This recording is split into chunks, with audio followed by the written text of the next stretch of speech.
Good afternoon, everyone. Thank you for joining us today. We are thrilled to be part of TED's new initiative to bring live presentations online, making it possible for people everywhere to connect and learn in real time. My name's Aniela. I'm a registered behavior analyst, and I've been working within school settings using applied behavior analysis for the last 15 years here in Ontario, Canada. I'm very excited to be with you here today.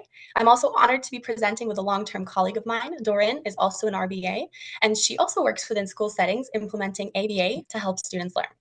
So, if you're comfortable, I would like everyone to close their eyes.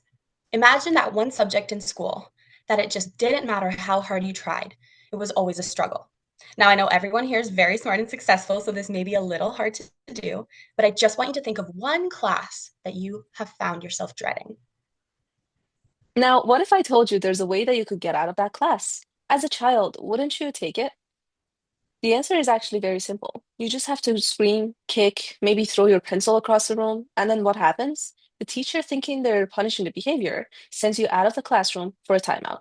But what's really happened? You just escaped the class, exactly what you wanted, and your tantrum was just reinforced. Punishment and reinforcement have different definitions in daily life and in ABA.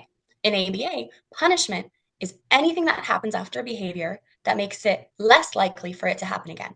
Reinforcement is the exact opposite. It's anything that happens that makes the behavior more likely to happen again in the future. So, in the context of your most hated class, you're trying to get out of learning and you start having a tantrum. Your teacher gives you a timeout. Bingo!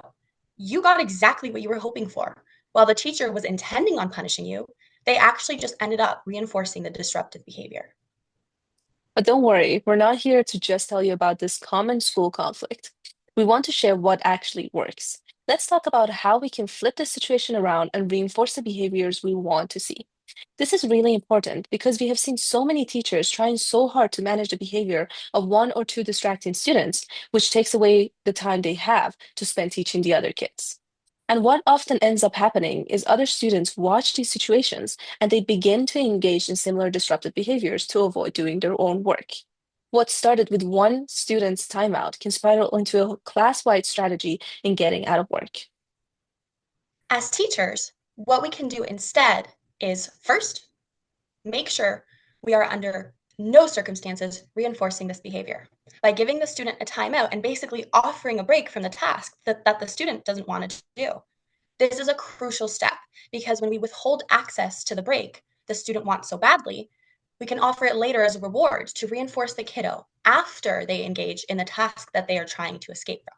Next, we apply something called the pre-mark principle, where we establish an agreement with the student. If you sit quietly and listen to the lesson for 25 minutes, for example, then you can have an extra 10 minutes of break time. This will make sure that the child is getting the breaks that they are currently getting from the timeout, but now it's reinforcing compliant behavior. Gradually, by withholding timeouts and providing breaks for appropriate behavior, it will transform the relationship the child has with both the class they hate and the way they access breaks. While punishment focuses on controlling disruptive behavior, reinforcement promotes compliance, builds confidence in students, increases their cooperation, and it shifts the relationship with the teacher. When this change happens, it benefits the entire class because every student is able to focus on the lesson uninterrupted. The teachers feel more in control and are able to pay attention to everyone more equally. The relationship between the teacher and the parents change as well. There's nothing better than writing home about how much improvement a kiddo is making with something they were previously struggling with.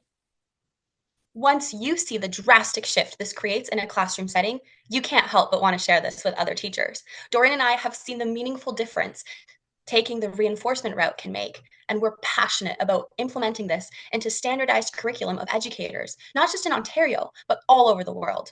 We stick to one key rule: never reward the behavior that you don't want to see.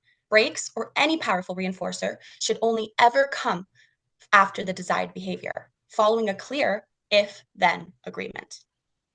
And the best part, the reinforcement over punishment approach isn't limited to classrooms. It's just as effective in long-term care homes with nurses, in the workplace with managers, and at home with parents. Anywhere there's behavior, there's an opportunity for positive change. Because when we reinforce the behaviors we want to see, we don't just change classrooms, we change lives. Thank you.